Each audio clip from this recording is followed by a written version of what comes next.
All right, I need you to just picture this. Downtown Los Angeles, a bustling, gritty part of the city where neon lights clash with the shadows of old, forgotten buildings. And standing prominently amidst it all is the Cecil Hotel.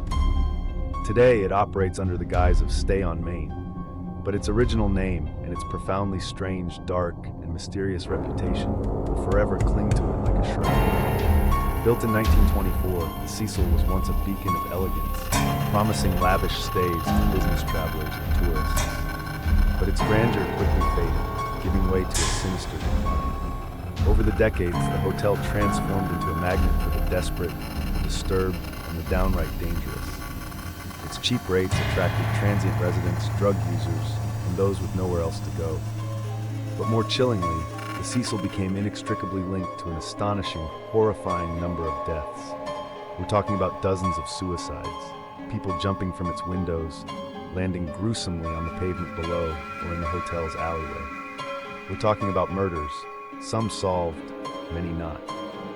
Most famously, the Cecil played unwilling host to two notorious serial killers. Richard Ramirez, the Night Stalker, who reportedly stayed there during his terrifying murder spree in the 1980s, allegedly disposing of stolen clothes in the hotel's dumpsters. And in the 1990s, Austrian serial killer Jack Unterweger also made the Cecil his temporary base, committing murders while residing within its very walls. The hotel wasn't just a building, it was a vortex, a place where darkness seemed to congregate, a character in its own right, steeped in unsettling history. It was to this very hotel, on January 26, 2013, that Elisa Lam arrived. A 21-year-old Canadian student from British Columbia, Elisa was on a solo trip across the west coast of the United States. Her social media portrayed a cheerful, adventurous young woman, eager to explore and document her travels. Her journey had taken her to San Diego and Santa Cruz, and now, for reasons that remain unclear, her path led her to the notorious Cecil Hotel. Her initial days at the Cecil seemed normal enough, at least on the surface. She was initially assigned to a shared room on the 5th floor, but within a few days, due to unspecified complaints from her roommates, she was moved to a private room. This seemingly small detail would later become another perplexing piece of the puzzle already shrouded in confusion. Elisa Lam checked into a hotel with a soul as dark as its history, an unsuspecting participant in what would become its next, most baffling and profoundly unsettling chapter. The stage was set for her disappearance, a vanishing act that would leave investigators, experts, and millions around the world utterly stunned, forever cementing the Cecil Hotel's reputation as a place where the veil between the ordinary and the truly inexplicable seemed to slip. Elisa Lam was supposed to check out of the Cecil Hotel on February 1st, 2013, but she never did. Her parents, having lost contact with her, grew increasingly concerned and reported her missing to the Los Angeles police. The search began, and while police scoured the vast, decaying hotel, they found no trace of Elisa. It was as if she had simply vanished into thin air within the building's labyrinthine corridors. After weeks of fruitless searching and with no new leads, the LAPD made a crucial decision. On February 15, 2013, they released a specific piece of security camera footage to the public, hoping that anyone, might recognize Elisa or her unusual behavior. What they released would not only capture the world's attention, but also become one of the most unsettling and widely debated pieces of evidence in modern true crime history. The footage was grainy, taken from inside one of the Cecil's elevators. It captured Elisa Lam alone, behaving in a way that defied all logical explanation. Let me break it down for you. 0, 20. Elisa enters the elevator. She presses multiple buttons on the control panel, seemingly trying to get the doors to close. She stands patiently for a moment, waiting. 20:40. The doors inexplicably do not close. Elisa begins to peek her head out of the elevator, looking left, then right, as if searching for something, or perhaps something. She quickly pulls back, almost as if hiding. 0:40, 100. Her behavior becomes increasingly erratic. She steps entirely out of the elevator, moving to the right, out of the camera's view for a brief second. When she re-enters the frame, she's standing just outside the elevator doors, gesturing wildly with her hands, sometimes pointing, sometimes flapping them in unusual She appears to be talking, seemingly to someone or something unseen in the hallway. Her movements are disjointed, almost frantic. 1 to 1:30. Elisa steps back into the elevator, again pressing several buttons. She then walks to the far left corner of the elevator, crouches down, and appears to be hiding. After a few seconds, she straightens up and walks back out of the elevator. 1:30, 2:30. She stands outside the elevator, still gesturing, still moving her hands in strange, ways. She then backs away from the elevator entirely, walking to the left side of the hallway, out of the camera's view for good.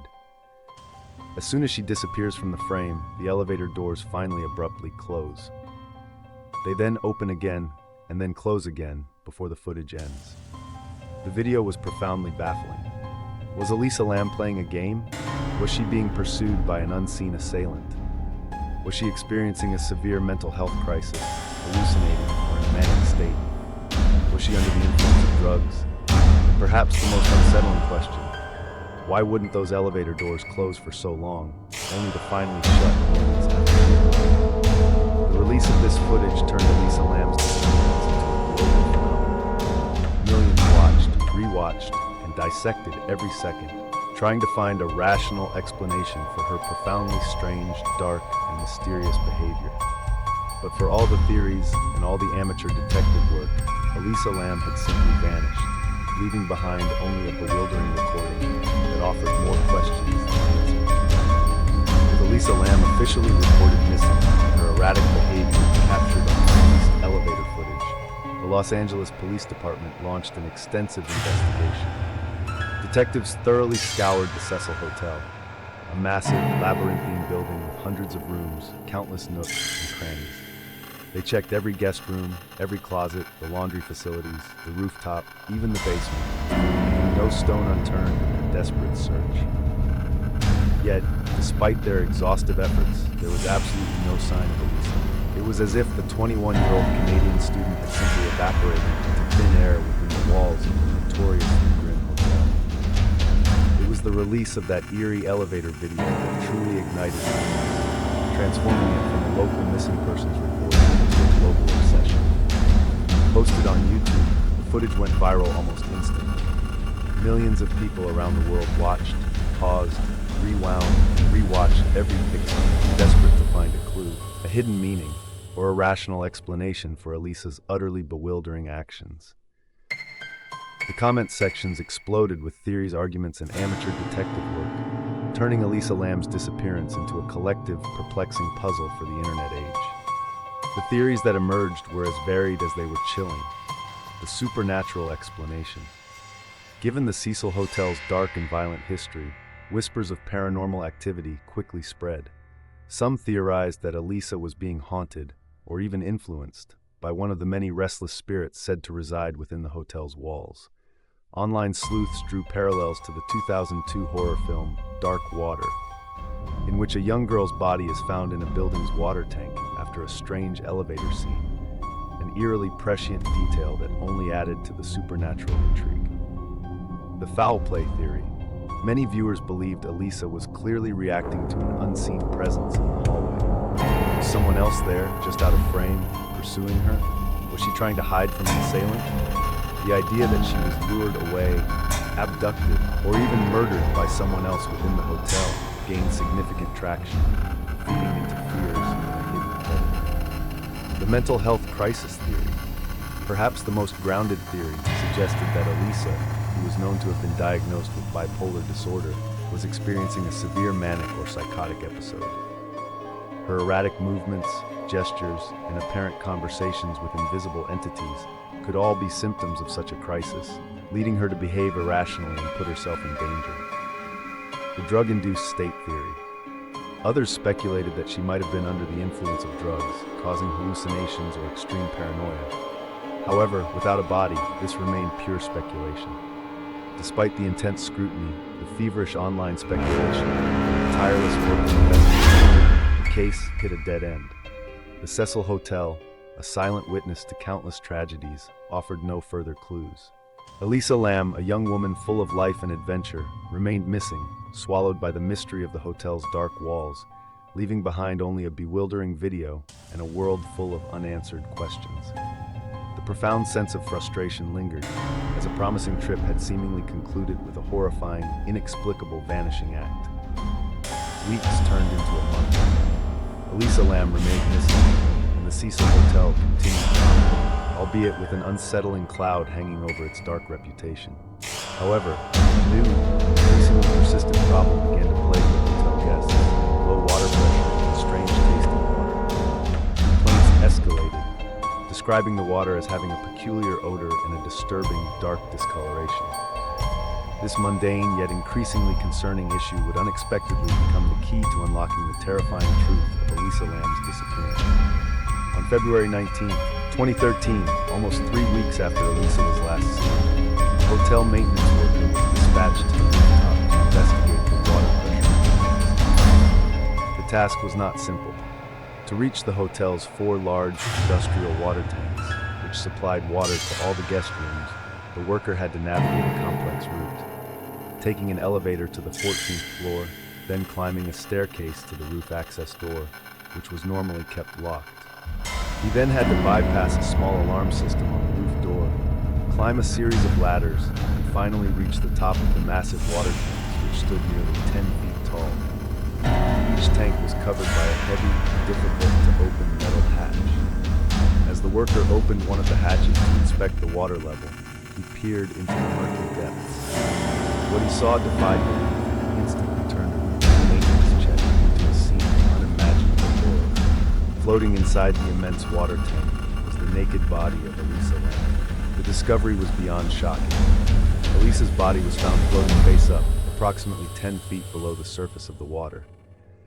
The image was creepy, profoundly disturbing, and instantly plunged an already bizarre case into truly unfathomable territory.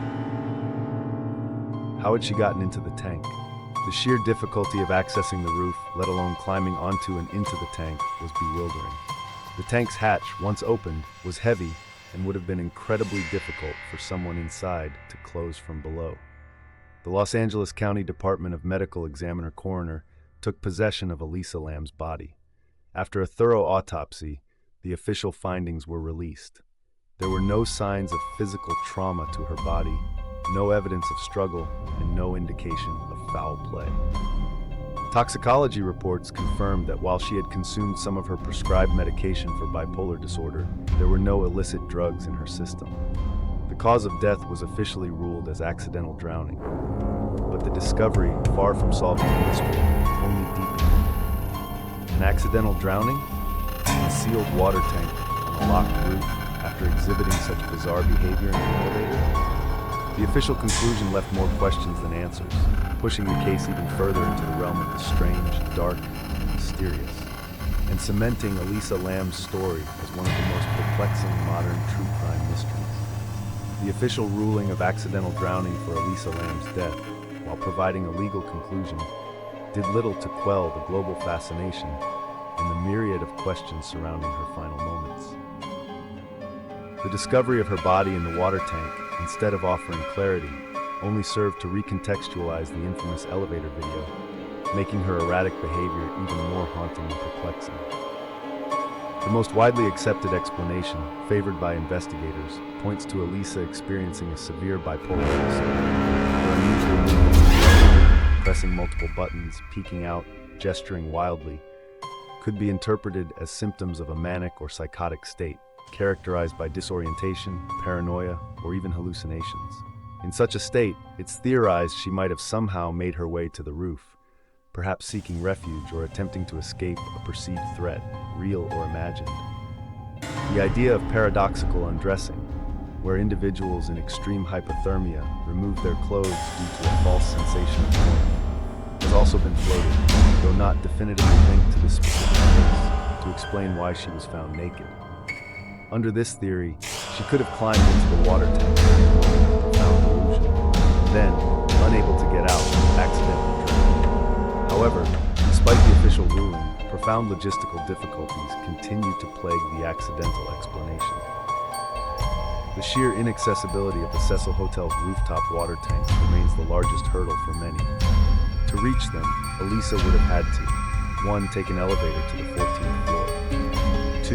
Climb a service staircase to the roof access door, which was locked and likely alarmed, though reports vary on its functionality. 3. Cross a portion of the roof, avoiding security measures. 4. Climb another series of ladders to reach the top of the 10-foot-tall water tanks. 5. Then, she would have had to lift the incredibly heavy metal hatch on the tank, a task often requiring 2 people or specialized tools. 6. Finally, after entering the tank, the lid would have somehow had to close from the outside, trapping her within. These physical challenges lead many to suspect foul play, despite the lack of forensic evidence. Was there someone else involved who helped her onto the roof, or even put her in the tank? The unanswered questions continue to fuel countless online ranging from the mundane to the definitive. Elisa Lam's tragic and bizarre case became the latest, perhaps most chilling chapter in Cecil Hotel's dark legacy.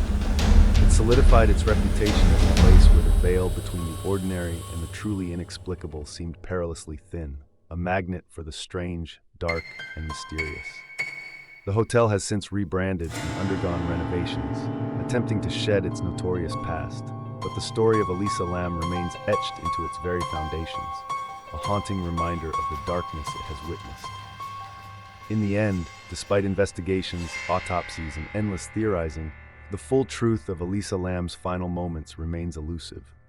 Her case stands as a profoundly unsettling, unsolved mystery, a testament to the fact that sometimes, even with security footage and a definitive cause of death, the why and how can remain locked away in the shadows, baffling experts and terrifying the public for years to come.